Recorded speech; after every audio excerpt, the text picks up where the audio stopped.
We think today about this great campus, Berkeley University, where amazing things have started, literal revolutions. We come to remind you that a new revolution of consciousness has also started here. It is pivotal for me to speak of the great things that you can accomplish together. It is also important for me to remind you that all this peacefulness that we enjoy, this sense of effervescent optimism amongst all the people who are attending this great educational institution, hoping to graduate into life's wondrous and amazing dream of this America.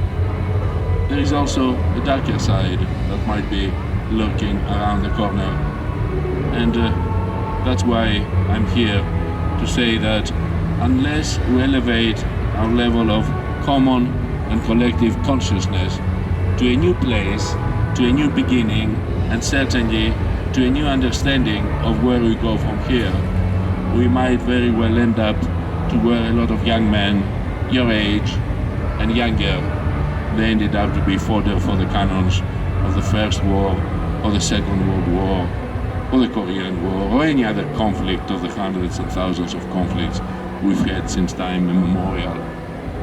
And as any good politician will tell you, it still applies that war is the father of us all. And that comes from an ancient philosopher who saw war as the motivating factor in humanity's progress. But I come to tell you that I disagree with that simplistic philosophical trope.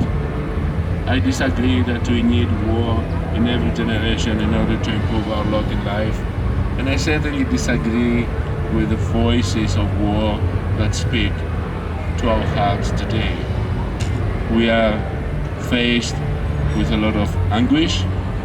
I know that we hurt because of the bigotry, of the division, of the blatant racism, of the blatant inequality, of the lack of concern of one towards another.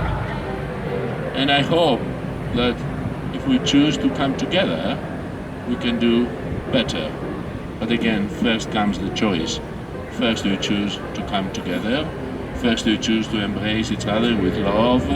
First we choose to see each other as human.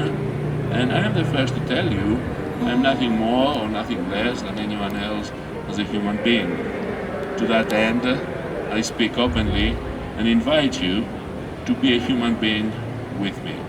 Because there is nothing alien between one and another as long as we see the humanity within our hearts, as long as we understand that whether we have been good or bad, whether our conduct is superfluous, perfect or imperfect, we are still human beings. And if we recognize in each other that element, then we will also invariably recognize that we are children of God.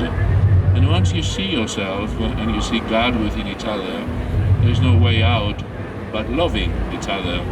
And I suspect that love is the glue of the universe, and love is the glue amongst us in this nation where we are all so drastically different and yet so much alike. The mosaic that makes America is not all the differences of the color, of creed, of language, belief, and certainly